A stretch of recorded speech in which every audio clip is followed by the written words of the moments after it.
Hello, today I have Lewis with me. Hi, Lewis, would you like to introduce yourself and tell us a little bit about yourself?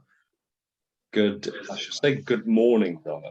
Though where I am, it's good evening or even good night.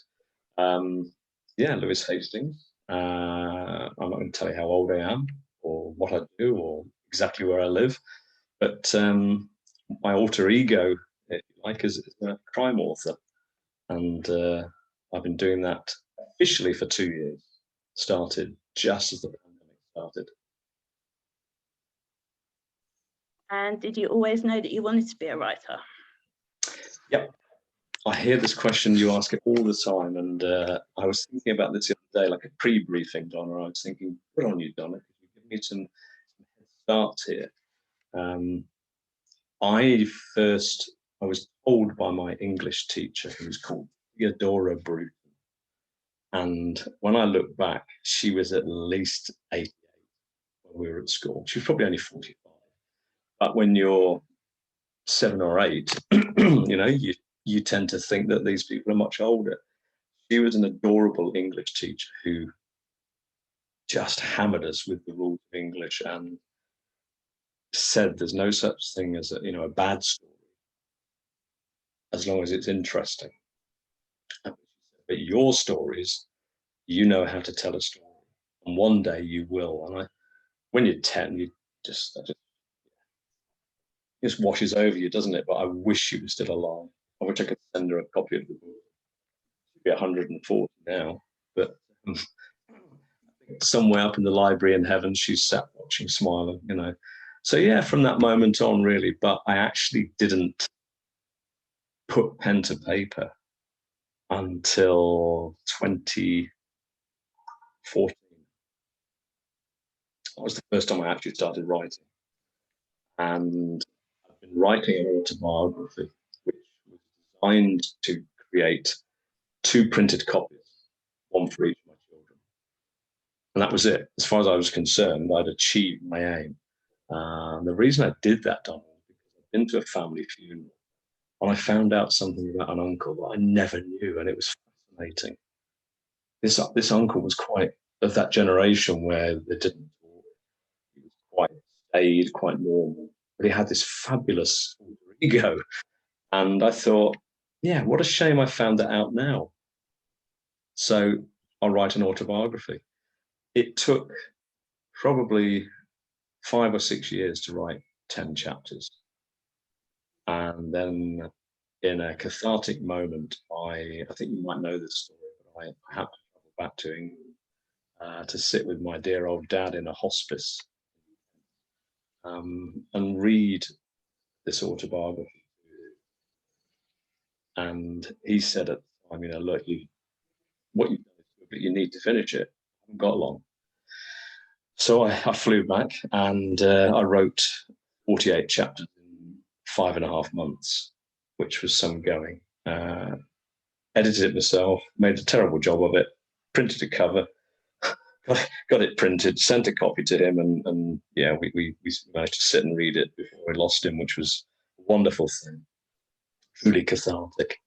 But before he passed away, he said to me, for God's sake, will you please take a section of this autobiography and find a way of writing a thriller? And if you can, turn it into a film. So that was his dying wish for me. And I've been trying to sort of achieve that ever since, Yeah. So that's a long answer, really, to a very short question, isn't it? And also answers my next question, because you've been cheating and listening to my interviews. No, not me. Doing my homework, my background. So is that exactly what you did then when you wrote your first book, is take that bit? Well, no, actually. What happened was there was so you haven't read the trilogy, have you? Not yet, no. No, that's right. Okay, well, ironically, it's a big story, the trilogy. In fact, the book's big as well. And you you mentioned The Chemist, like, oh my God, this is a big book. Actually, The Chemist is a comic in comparison to the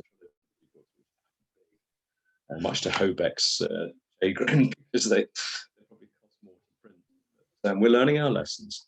So one rainy Thursday, I was on duty in an international border post when I met a delightful Bulgarian girl.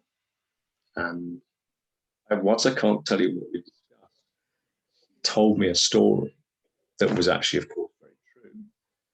And terribly, Donna, my professional brain, whichever half that is, probably the left half, you're nodding, which is good. So you've got the forensic degree. I have no degree. The professional part of the brain was listening and taking all that information in and listening to what she was telling me. The creative part of the brain was thinking, this is a fantastic story.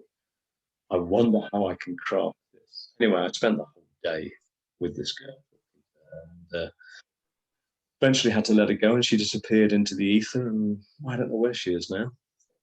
She was very skilled at what she did. Anyway, she became Nicolina. And from there, I went home and I started writing the first book, which is called Seventh. And that's the Seventh Wave trilogy, followed by 7 Degrees and 7 of Swords. 7 is my lucky number. So yeah, that's how that all started. And it's now become a hideous addiction.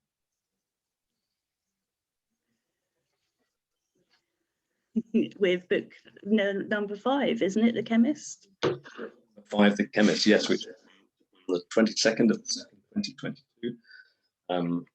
Rebecca, Adrian from Hobeck, and I chose that number because we thought it was just, well, originally I just liked the sequence of the numbers, but apparently the numerologists and the astrologists just think it's the best number for 50 or 100 years. So yeah, we went for that. Apparently very lucky. Yeah, and so far, all the reviews have proved that it's very lucky. So yeah, the 5th book is The Chemist. The 6th book is well underway. Finished this year. And the 7th is already waking me up at night. Oh, blimey. Yes. So we will get to The Chemist in a moment. But I will ask one of my trickier questions, which is, if you were to take out one of your characters for a meal, who would you choose and what would you ask them? Well, that's a great question. I can't take Nicolina out for a meal because I've done that already. And the questions I asked her, I can't tell you. Who would it be? Would it be stereotypical pretty Eastern European girl like Nicolina's daughter? Just as a side segue here, I've had so many men write to me about Elena. And there's a spoiler alert, so I can't explain, but men across the world were most vexed about my treatment of Elena. So perhaps it would be her. But no, I think actually the character from any of the books. Yeah, from any. Yeah. Well, I guess it would have to be the Angel of Whitehall. And he's a real angel, the inspiration behind that book, who we lost sadly, along with quite a few other family members during the major first COVID wave to hit Europe. So yeah, the angel is the man, God love him, who died 3 days before we published, and never got to see that story fulfilled. But it's about him. So I think that's the answer, really, rather than some sort of arty answer on bringing a character that doesn't exist back to life. Let's bring one back to life. It would be wonderful. And you so could have easily gone with the hot European, so I'm impressed. Yeah, I know. I had to sort of fingers when I said that, but yeah, I mean the thing is, look, that hot European doesn't exist. Her mother, the real mother, does, and she's still wandering around the airports of the world, or probably not so much recently. But yeah, the fact that I've created a character, Elena is one of the very rare characters in my books that isn't real. So probably 95% of the characters in the books are real. So I'm glad I kept my integrity intact. Just. Yeah, just on a knife edge. Okay, so if you were to be picked up and transported as a character into one of your books, which book would you choose? Well, the classic answer for me is the question that I get all the time is, are you Jack? So I was to leave that hanging there, you know, in some sort of artistic bent, or no, I mean, I think any author that writes about a main character must inject parts of themselves into that character. So I guess I've got to say Jack Cade, haven't I? Can experience what it's like for him to race around the streets and chasing people. And oh, I've done that. Actually, no, it's okay. I've actually done that for a living, so that's okay. So yeah, I'm going to stick with Jack Cade or the chemist. Yeah. Having spent a lifetime of protecting people, what about flipping it on its head and becoming the chemist and being a really devious, evil so-and-so? Seeing what it's like to be awful, because it's not me, it's not my natural persona. But yeah, let's just say the chemist as we launch that one. Yeah, be interesting to be in his head, maybe kind of scary. No, though. it wouldn't. It wouldn't. It would be bloody awful. He's a horrible man. He's obnoxious. He's a nasty, insidious, creepy, dangerous man. Yes. And I think, like I said in my review, usually when you read a crime book, you know that the bad guy's going to get caught. And when I was reading that, I was like, I'm not sure, because he's so clever. He is very clever. He does exist. The real Constantine is the real man. Yeah, I went hunting for him in Spain. That was great fun. And when you read Seven of Swords, you'll read about that part. There are people. I mean, my mother, bless her, she was horrified when she read the.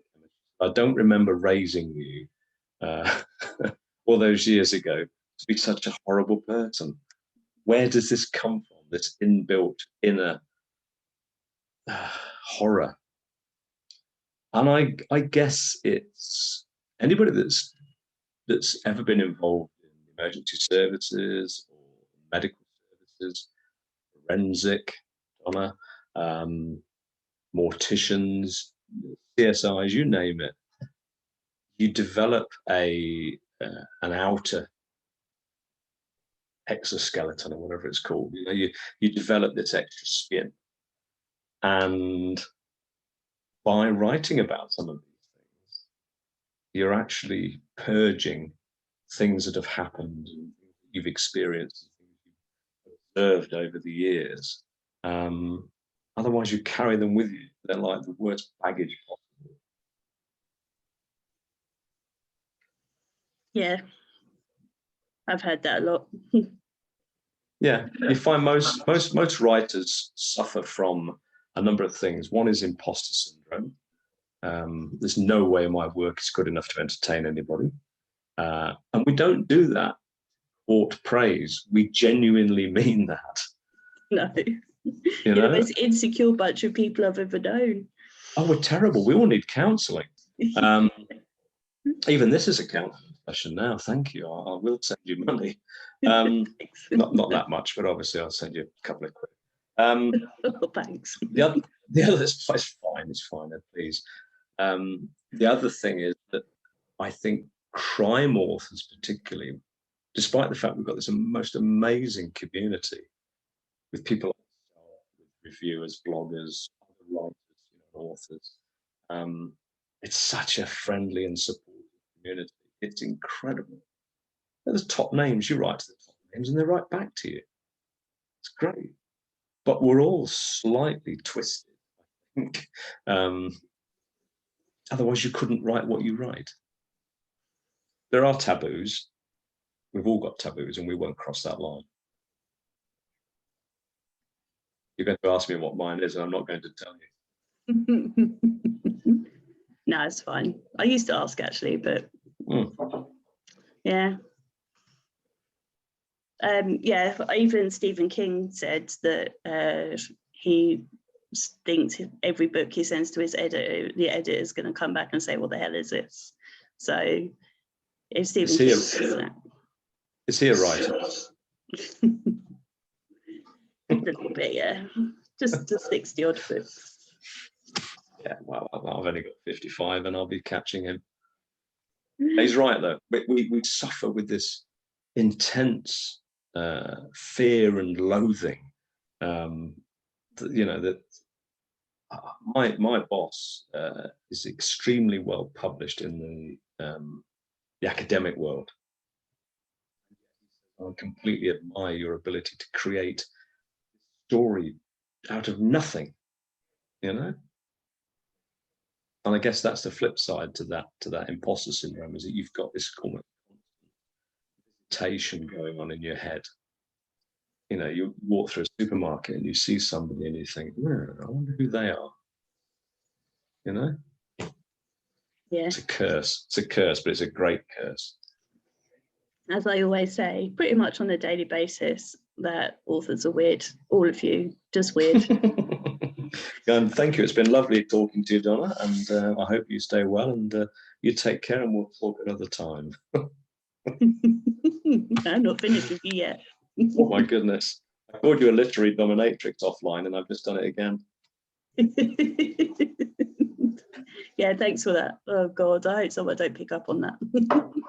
We all will, trust me. Authors of the world unite. Listen, hashtag literary dominatrix. Yeah, I've just been put hashtag litdomwood. God. And you're blushing, which is great. So I've achieved now. I have the upper hand now, so that's good. Anyway, another tricky question. Yeah, thanks for that. You're the first person that's made me blush, I think. Okay, so if you were to be fictionally killed, who would you want to solve your case? I think you say, who would you want killed by? Who would I want to solve my case? Well, I've got a thing for Vicky McClure, don't you?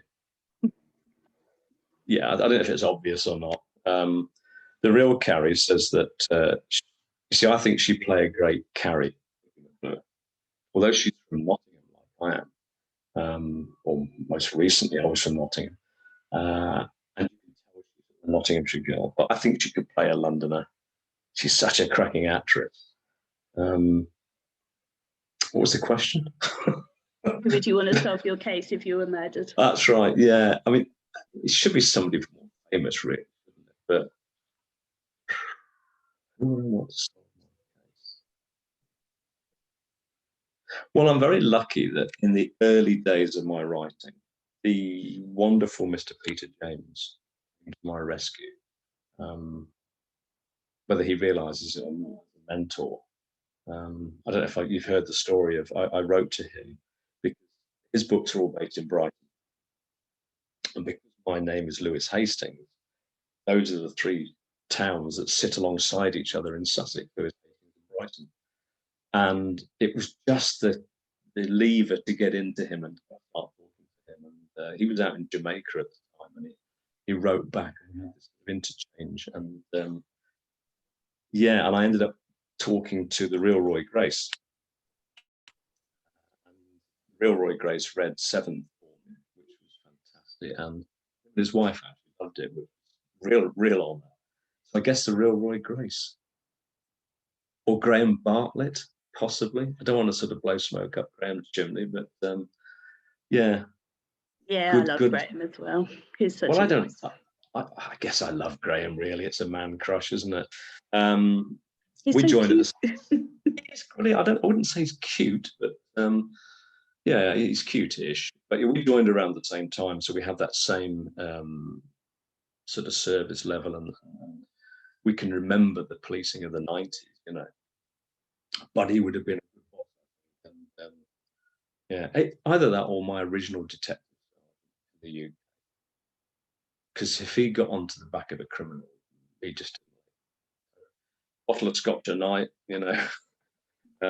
turn up, slam the door on his office, and you knew to leave him alone. And Eddie was a great thief taker, so probably Chalky White if you're listening. Out of all the books you've written, what's been one of the most fun scenes you've written, and what's been one of the most difficult?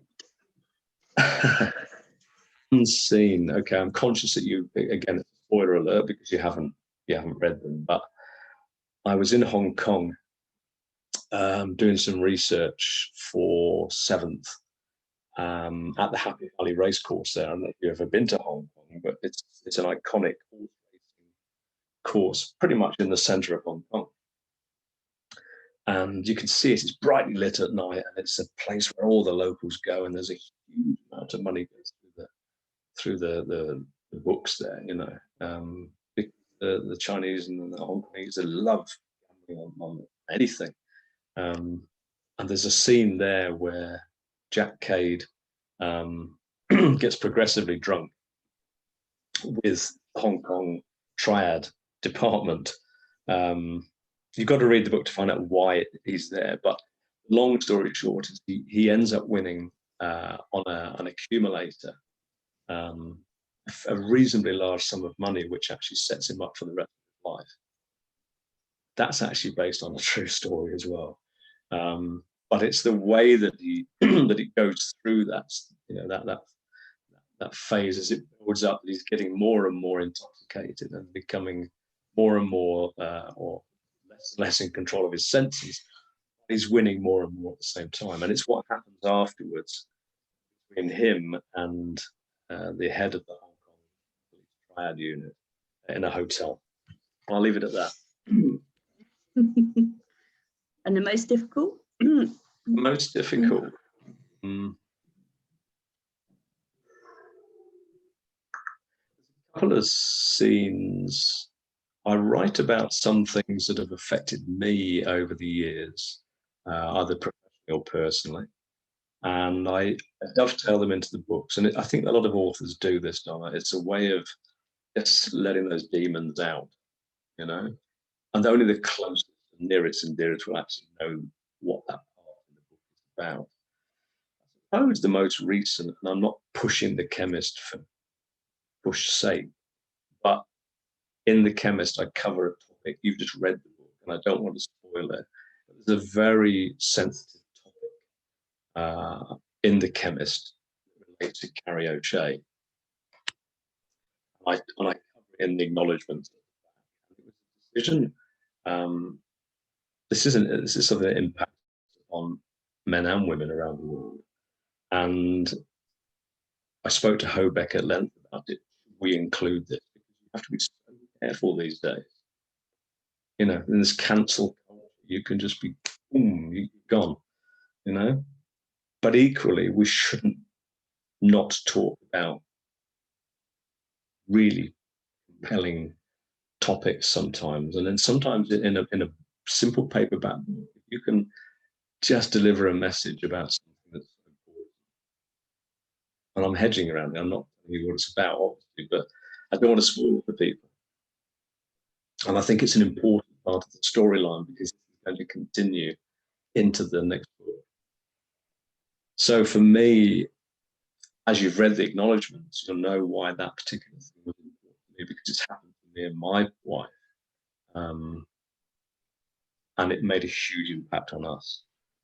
I think in terms of difficulty, yes, that's probably the, I'd love to just explain all about what that is and just get it out in the open. But the reality is this is a brand new book, and I don't really care about people not reading it, but I care about those that will want to read it. I don't want to spoil it for them. But when you come back and speak to me again, then we can talk about it properly.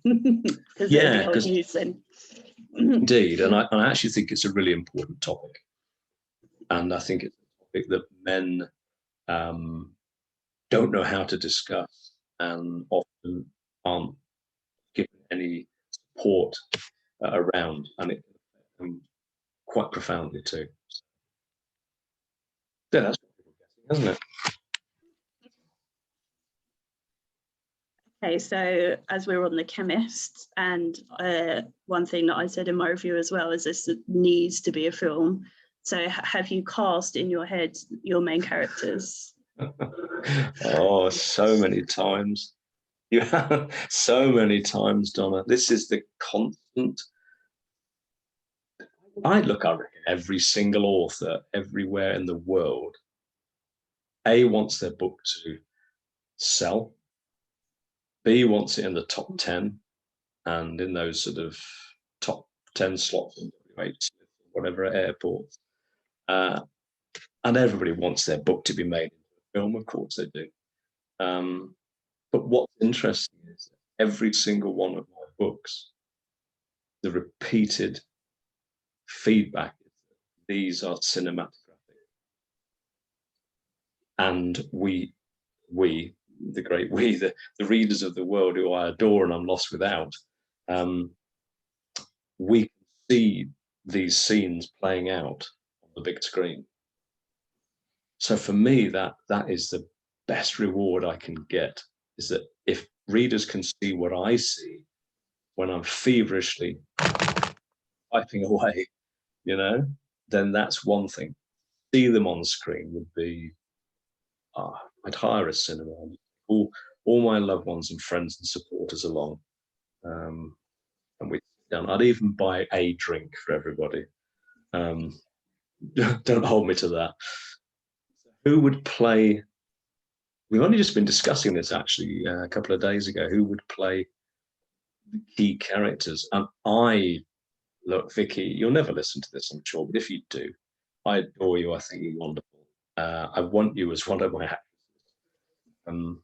I had a real debate actually with the real Carrie O'Shea around Vicky McClure and which role she could play. I think she can play anything, quite frankly. Kate Beckinsale is just out. She's just a little bit too expensive for me. But yeah, some of the Eastern European roles, of course, will probably have to be unknown Eastern European actors. And that's not a problem. That's not a bad thing. When you go back to Casino Royale with Daniel Craig, although he'd made other films and he's a great actor, the majority of people had never heard of him. So I think a relatively unknown male could play Jack Cade. I've had Tom Hardy thrown at me. Hobeck think Jason Statham. I think he's a bit too rough and ready for Jack Cade. Ginger Roberts, so Jason Roberts, DCI. I have this because you've just read about Jason. You know what he's been through. He's been to hell and back in The Chemist, and in fact, he's probably one of the main characters, and that's deliberate.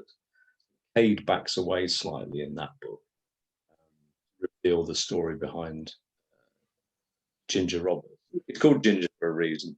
And again, you need to find the backstory to work out that. But believe it or not, I have this weird fixation on Eddie Izzard playing DCI Jason Roberts.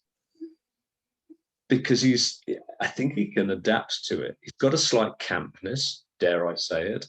The real Jason has a slight campness.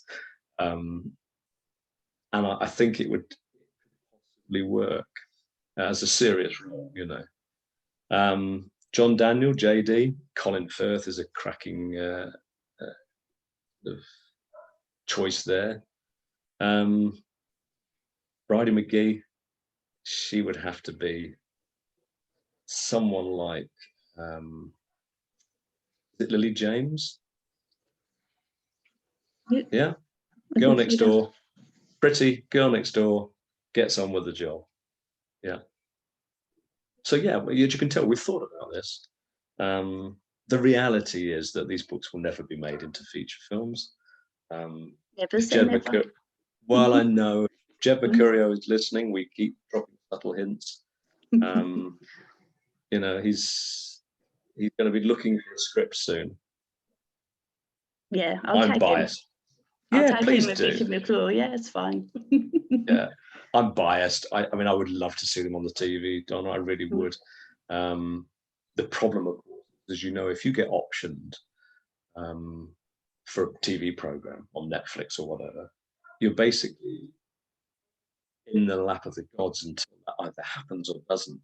And in the meantime, it doesn't go anywhere else. let's get optioned and worry about it, shall we? Yeah, exactly. You know, one step at a time. Mm. Yeah. Yeah, I never thought I'd be a published author. So, How did your deal with Hobeck come about? okay, that's 7 degrees of separation, I guess.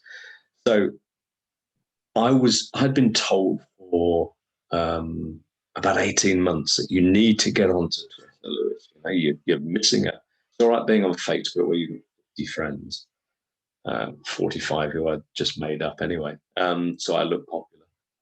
You need to get onto Twitter or Instagram. I just resisted it. I thought, oh, I haven't got time for this. Okay. And thank God I did, because I used it as a way of looking at publishing houses and agents and this sort of thing. And up until that point, I think I've been rejected by 3 publishers. I told a story the other day, actually. It's a great little mini story.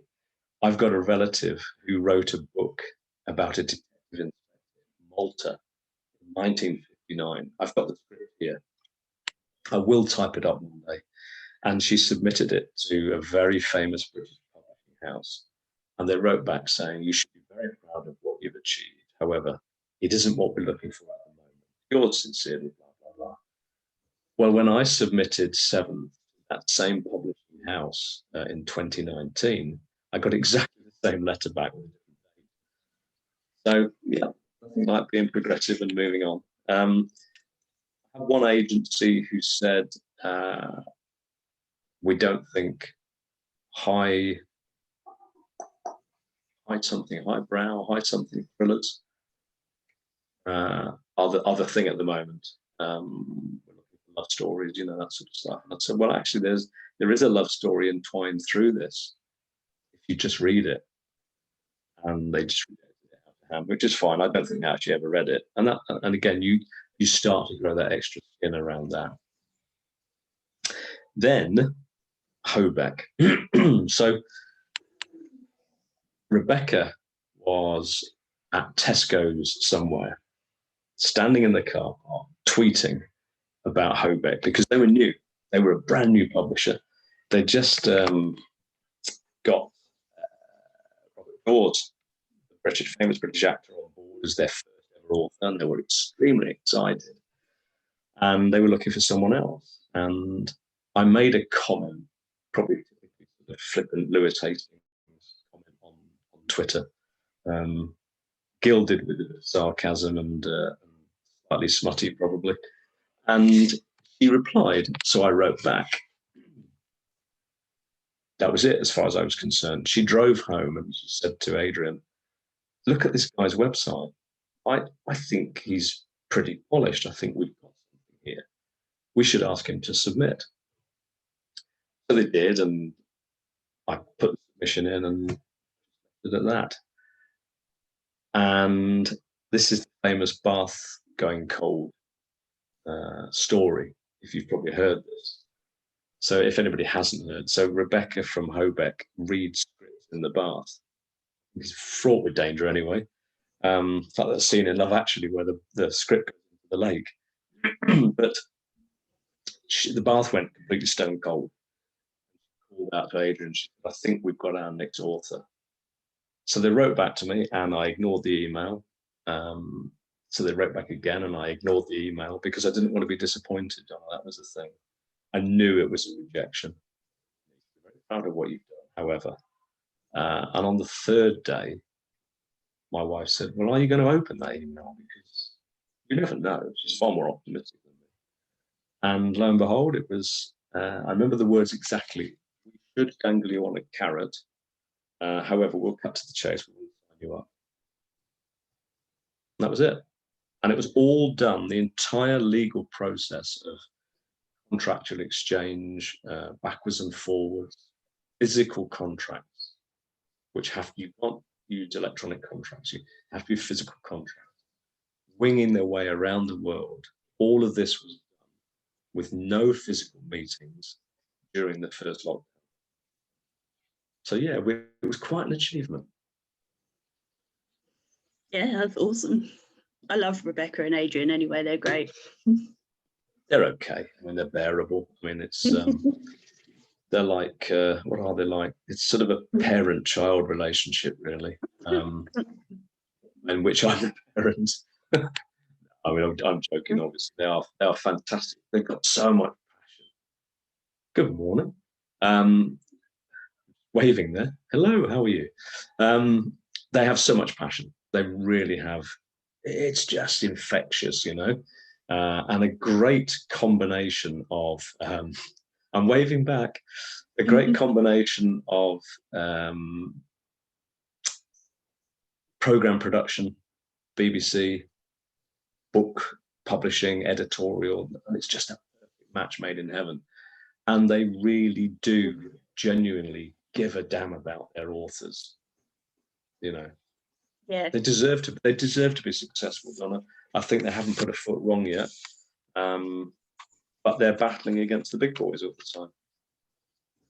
yeah, but they're doing the right thing, so hopefully they'll get what they deserve, because they definitely deserve good things. Yeah, well, they've just signed up. Rob, I think it is, who's the EastEnders scriptwriter, which is a huge coup for Hobeck. Get someone with his, if you look at his bio online, he's been involved in so many programs that you and I have watched over the years, not least EastEnders. So he's a great catch, and it'd be great for all of us to have that script experience, I guess. Perhaps he could make the Jack Cade series into TV. Who knows? Yeah, then, you know, another step skip, so then it's just being picked up. It's fine. Yeah, Bob Dawes would want to play Jack Cade, of course. I'm sorry, Bob. Yeah, he's someone I want to speak to, but he's a busy man, and he's no busier than the rest of us. He makes out he's busy. Let me talk to Dawes for you and just see. It's been great fun, actually. Honestly, great fun. Him and Adam, who do another podcast, have been good. You know, again, very supportive. There's no reason for these people to be so kind and supportive. Yeah, everyone just is. It's a nice community, Donna. I know it sounds really sort of almost cliched, you know, that we're all nice to each other. And I was told that Twitter was a cesspool and avoid it like the plague. And yet, yeah, I mean, if you want to go and hunt for those sort of things, get involved in debates, you go down a rabbit hole. But the reality is, with the writing community, 100%. Yeah, I agree. Plus, I have Lee Child following me and Ian Rankin and Fangirl every time they like my tweets or retweet them. If you want to report that, it is classed as stalking. Good for you. I mean, what, you know, look, isn't that incredible? You know, two of the most successful authors in the world. I can look at, I've got books for both of them on my bookshelf here, and they follow you. So what? So what? You know, you're so what? But actually, in our world, that is a huge thing. And credit to you for having that, your natural ability to just under people's skin and ask them questions. You know? Yeah, just collect all my authors. Just, you know, bring them in. I've made so many friends, it's amazing. Bring them in. Have you got a cellar full of authors, have you? It's my secret. Book 8. Yeah. Yeah. It's only because I want you all to write faster. And well, if I'm you're trying. in a cellar away from everybody else, then, you know, you can crack on. Yeah, you actually thought about this, haven't you? I have been called Annie Wilkes more than once. Oh my God. You didn't tell me this at the beginning of the interview. I know. This has accidentally come out. There's one of the authors that I've known longest, Mark Tilbury, calls his ARC team his Twisted Annies. Jesus. That man needs help. He does. I think he's genuinely always just that little bit scared that we might actually come and hobble him. Yeah, I think we're all getting a bit nervous now. I can't be asked generally. You're far enough away anyway. You're quite safe. Yes, I am. And I live in a bunker underground as well. Yeah, so you're fine. But, you know, some of the others. And I've met Malcolm Hollandrake and Ali Morgan. Ah, yes, of course. They both survived to tell the tale, so it's fine. I'm fine. I'm lovely. Well, no, and I don't doubt it. I think I've managed to get away with all your worst questions. Yeah, not yet. I'm still not finished. Oh dear, no. Just because we keep getting sidetracked doesn't mean they're not in here. Okay, so when you're editing, what's your most overused word or phrase? Tango, hotel, alpha, tango. That. I took out, I think it was Malcolm that said, what about running a word search over a certain word? And it was either so, S-O, or that. And I said, yeah, of course I'll have a go. Which is 550 pages, something like that. And I took out 508. That's. Wow. I thought he was joking. I could not believe it. And to me, they were all absolutely critical to the manuscript, you know? And yet when you look at them, you don't actually need them. It's just a thing that you do. Starting sentences with the word so, you know? Again, you don't need them. I guess we all have little quirks, of course we do. You know, every child has quirks. We're human at the end of the day. But yeah, 508 I took out. Oh, that's crazy. But yeah, I love how every author knows as well. Just like that, they know what their word is. Yeah, we know everything. We know where every full stop is, or it should be. What was your favourite first as an author? Favourite first? Yep. As in, like first real copy, first deal, first 5-star review. I think the whole thing isn't tangible until you've actually got that book in your hands. You know, because ebooks are great, stuff online's great. You see these stories edited to death, you know, and you read them over and over and over again to the point where actually you don't think the story makes any sense at all. But when you actually have that thing bound and turns up in a box and you open it, it's just a wonderful feeling. I guess that, and actually having a publisher say, yeah, we think you've got something here. Because these days, with the likes of Kindle publishing and Amazon, and I'm not knocking self-publishing because my trilogy was self-published before Quebec picked it up. Anybody can write a book now, which I think is wonderful. I've got so many people that I talk to online who write to me privately and say, what's your advice as a family child? My advice is the same. Just write. Have a go. If I can, if you can print one book, that's a huge achievement. The problem is that so many more people writing books now than they did 20, 30, 40 years ago. The market is getting completely flooded. So the real stories, it doesn't have to be mine, it can be anybody's. It's that those gems are always shine.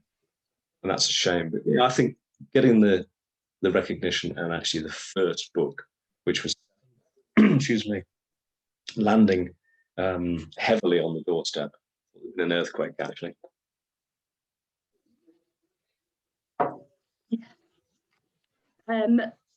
If you were able to spend a day with any author, dead or alive, who would you like to spend a day with? Well, Peter James keeps something up, doesn't he? He's got a lovely collection of cars, so that's an appeal.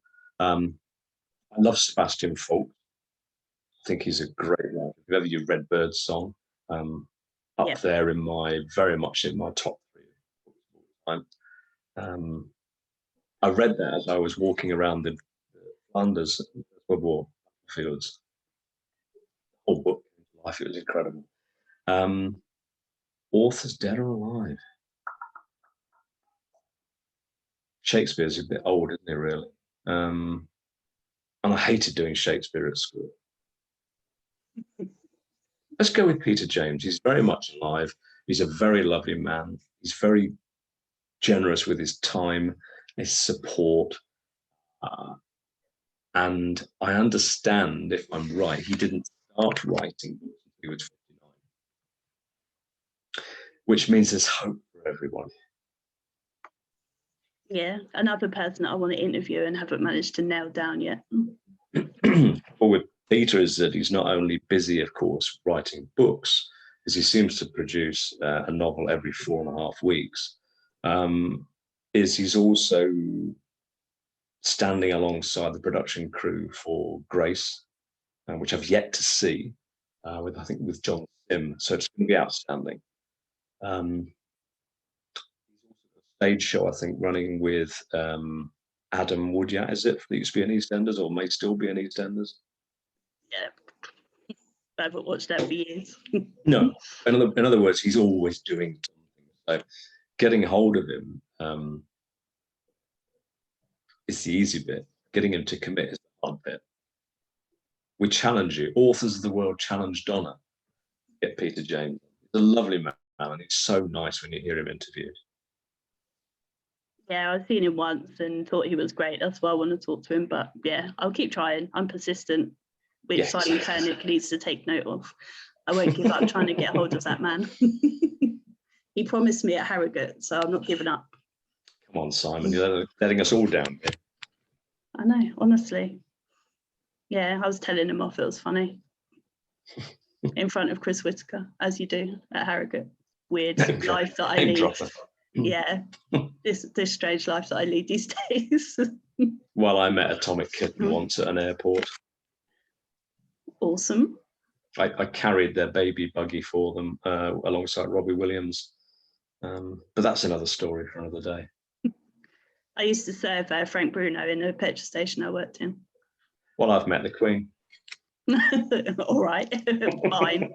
Can't one up that. I used to serve the Queen petrol in the Shell station. The Queen doesn't buy petrol. She does. She wears a disguise. What is on pump for? Fine, you win the one-upmanship. That's impressive. I've met her grandsons. Yeah, see, I'm more interested in them. Yeah, I had breakfast with William. That is another story. Awesome. Okay, I could just noting that away in my head for another time. If you were able to travel to any period of time, either forwards or backwards, where would you go? Right. I was walking the dog the other day, and I heard you ask this question it was someone like Mr. Craven, I think it was, someone of that nature. And I thought, right, arc that one up. I'm going to ask you this. First World War. And the reason is because my grandfather was a chauffeur for the First World War. He was a very rare man in that he could drive a car. And he was a chauffeur for a wealthy family in Surrey. And when the war broke out, he was basically summoned to a barrack and told we're going to join the secret operation, which was the tanks. He joined the tank corps and drove one of the first battle tanks into action in Cambrai, in France. As a boy, I always wanted to talk to my granddad about his exploits in the First World War. Because he came home 4 years later and they cut uniform off him, it was never discussed again. So he was just this old man sitting on a high-backed chair in the dining room in a terrace house in Surrey, just staring out into space. And I was never allowed. Every time I tried to mention it as a boy, it was shut down. He was 26 when he went to war, and he's my hero because he won. Not only did he win some gallantry medals, he was recognised by the French with some of their highest gallantry awards. He saved his entire tank crew after it was hit by a German rocket, and then he carried a French officer to safety. So I would love to. Weird thing to say. I would love to stand on the battlefields of the Somme, but just to watch him as a 26-year-old man, because at 26 he was old for that campaign. So that's my long answer. A lovely short question. Awesome. Who is your first celebrity crush? Celebrity crush. Well, there's two actually. One you'll think is a bit weird, which is Amanda Holden. Now, the reason I say that is I worked in Nottingham and Nottingham Central Studios, no Central and Carlton TV. There used to be a program called Blind Date. I'm sure you remember. Yes, remember Blind Date? Yeah. Amanda Holden was a guest or a contestant on Blind Date. That was when she first came on television. I remember thinking at the time, you're very pretty. And she's 50 now, for God's sake, and she's still pretty. She's hot. She's not just pretty, she's hot. Well, she's pretty hot, yeah, but say it how it is, man, it's fine. I can see it. That's right. Yeah. I think my first celebrity crush was actually a real one, which my wife was quite happy about. Was another man, actually. It was Amanda Burton. Now, the reason there is that I used to do a lot of work with Central Television because they used to use police officers to work with the TV crews in case there was a need to close the road down or there was any security issues with their actors. And I got to know Amanda Burton when she was filming Peak Practice. And I thought she was the most delightful. I loved her accent. It was divine. I love the Irish accent on a woman. I think it is the sexiest thing there is on the planet.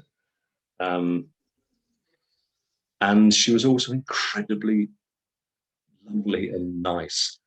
So I sort of stood at a distance, stood there in my police uniform thinking, I'd love to give her a hug. And then one morning I woke up off night shift and there laying on the pillow next to me was a photograph of Amanda Burton, which somebody had got for me, and she'd put, "To Lewis, with love always, Amanda, kiss, kiss, kiss, kiss, kiss." And I still have the photograph, isn't it? But and then she went on to, obviously, to a lot of crime-based series, and a great. So we'll put that. We'll say Amanda Burton, and if she's busy, Amanda Holden. My old boss used to like Amanda Holden as well, so not that unusual. No, actually, she's probably a very pleasant lady, I think, as well. I think she's pretty down to earth. Yeah, her laugh is filthy. Oh, it's disgusting. It's Bedford, but no, I think Kate Beckinsale. Kate Beckinsale is gorgeous, and she's in a completely different league and on a different planet half the time. She's got such a fabulous sense of humour. You've heard the story about where she wanders around the hotels late at night around the world in a pantomime horse outfit. Her and her production assistant, because she doesn't want to be recognised. She goes for a walk through these hotels as a pantomime horse. For a Hollywood star, I think that is magnificent. That's awesome and hilarious and Yeah. great. Yeah, beautiful, beautiful lady, and I think she's quite grounded. So there you go. There's 3 to choose from. I'll have Thursdays and Saturdays off. You need a rest, yeah.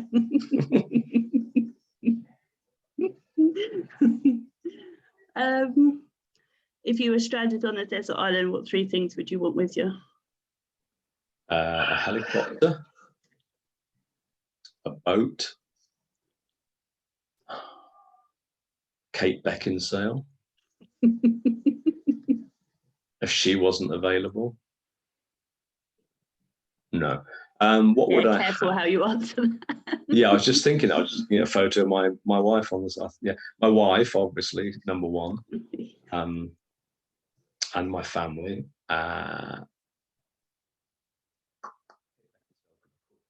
Cook the fish that I caught. I'd have to have a volleyball called Wilson, because that's standard, isn't it?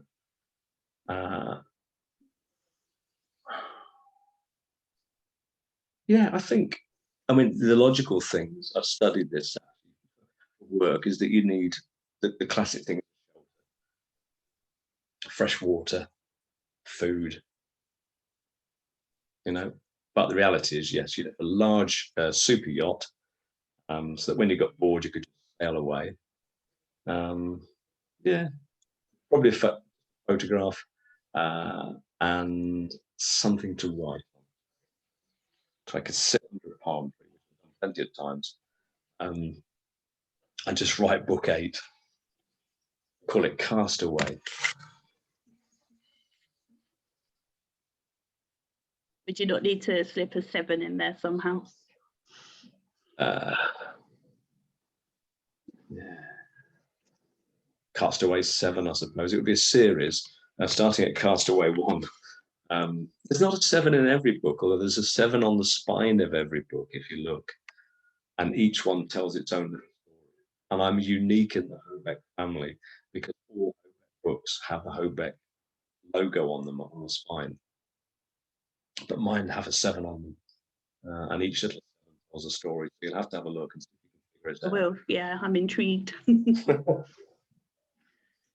What was I just going to ask you? Oh, if I was to ask your wife and your nearest and dearest what your most annoying habits are, what would they say? Talking about my books incessantly. Throat clearing, which apparently is an extremely annoying thing. But I've got a wonderful new doctor who's worked out why that I do that. It's not anxiety or nerves, it's apparently something quite simple. So that's good. What else? I'm incessantly pessimistic. Terrible. I have a safety net around me all the time now. That comes from 32 years of doing what I do. And the reality is that, excuse me, there you go. If you don't have this pessimistic safety net and things go wrong, then you feel like you didn't, set yourself up to deal with it. Whereas if you think about everything pessimistically, things can only get better. And that's what being in my world does to people. It makes you see things. Your starting point is negative, and then you build up positive. I guess I'll go with that one. Okay. Well, you may be pleased to know that I don't have any more questions for you at the moment, unless you think there's anything I haven't asked you that you want to tell us.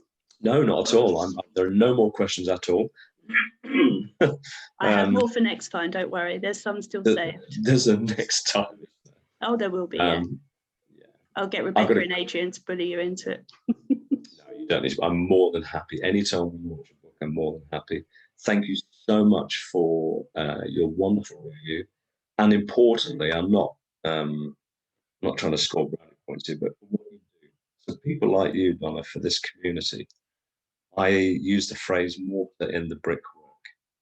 And I think that's very important for you to realise that I didn't know, and when I set out on this fever-filled journey of being an author, that there's all these people out there wanting to read books and write about them and review them. And you do it unconditionally. occasionally you get a free book. But actually, the amount of work that's involved, and there's people like you that it would take me a year to read one of my books. There's people like you out there that read books in a day. And I think you're either superhuman or I'm probably subhuman and I'm missing something. So from me and the writing community, thank you for what you do for us, because we'd be genuinely lost without you. Thank you. No, it's a pleasure. Absolute pleasure. And just before we go, would you just like to remind everyone where they can find out more about you and where they can get your books from? I have a website pending a shorter name, because I can never remember what it's called. It's called something like Lewis Hastings. It's on my Twitter page. All of my identities on Twitter and Instagram are at the author, which was an inspired moment. I typed it into the search field and I thought, oh, nobody's got this. Lewis Hastings is the author. Couldn't be better. Yeah, I like Find me there. Yeah, I've had a few authors try to buy it off me. Genuinely, can we buy that handle off you? Come back to me in 5 years, like Bitcoin. Hobeck, of course, Hobeck.net is a classic place where you can get books. I think in the UK, you can buy them from Hobeck post-free as well. That's a great way to do it. Support them more than some of the big chains. You can buy them on Amazon, of course. You can buy them on Book Depository. But yet to go into some of the bookshops, hint, hint, Waterstones, if you're listening, it's about time you stopped them. Jed Mercurio, if you're listening, it's about time you made them into a TV series. There's enough there for 3 series. Easily. If not, it's just one long feature film. So yeah, so website, Instagram. I'm not on TikTok purely because I have got so few hours left in my life where I can actually just be me. There's an awful lot. I wouldn't warn anybody that's looking at going into this game of being an author. It has this sort of glamorous, like Ian Fleming sitting out at GoldenEye in Jamaica, typing his latest Bond thriller. But it's a lot of hard work, to keep current, to keep working at it all the time, unless you're Peter James. But actually, the truth is, he works at it all the time as well. I've loved this, Donna. Thank you so much for your time. I've loved it too. Thank you. See, it's contagious.